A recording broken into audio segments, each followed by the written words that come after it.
120 ans que la loi sépare l'Église et l'État, mais à Épinal, laïcité rimait ce vendredi avec amitié.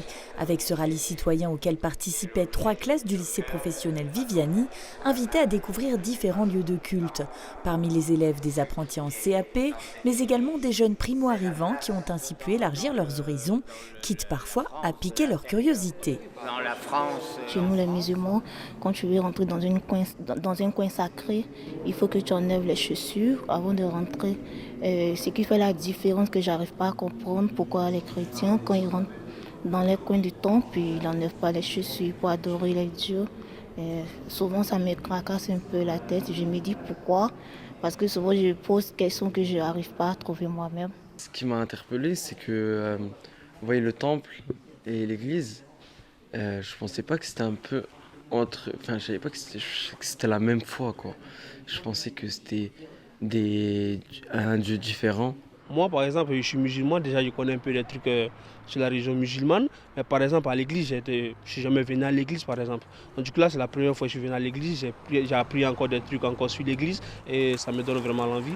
Pas de changer de religion, mais d'apprendre encore plus encore sur la religion chrétienne. de vous présenter la foi chrétienne. Porté par la région Grand Est, ce projet vise à sensibiliser les jeunes à la citoyenneté, mais surtout à la laïcité, une notion dont les contours demeurent encore parfois flous.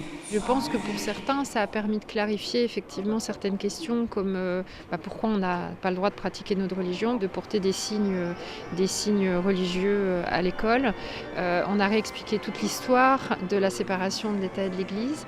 Et je pense qu'aujourd'hui, ils prennent conscience complètement de des possibilités de pratiquer leur religion librement et d'être aussi ouverts et élargir leurs connaissances sur les autres lieux de culte. Les religions font partie de cette laïcité, la vivent et sont acteurs de ce respect de la liberté de conscience. Au programme, visite à Épinal de la Grande Mosquée, de la synagogue, du temple protestant et de l'église catholique Notre-Dame, le tout ponctué de nombreux échanges entre les élèves et les représentants religieux qui rappelaient que, quel que soit le culte, les religions partagent souvent les mêmes valeurs et qu'il est important de les transmettre à la jeunesse. Montrer qu'on a ensemble, dans toutes les religions, des valeurs communes de fraternité, de respect et d'amour, on peut aller jusque-là, des uns des autres. Aujourd'hui, on a besoin d'une jeunesse qui soit forte, une jeunesse qui soit ouverte, une jeunesse qui porte des valeurs de vivre ensemble, des valeurs d'éducation, des valeurs de l'appartenance à la nation, qui est quelque chose de très très important. Et quoi qu'il soit, on va dire, la notion de croyance, ça ne devrait pas empêcher la personne d'être un bon citoyen. Une entente interreligieuse remise en question ces dernières années au gré des conflits internationaux, ce que déplore la présidente de la communauté israélite des Vosges.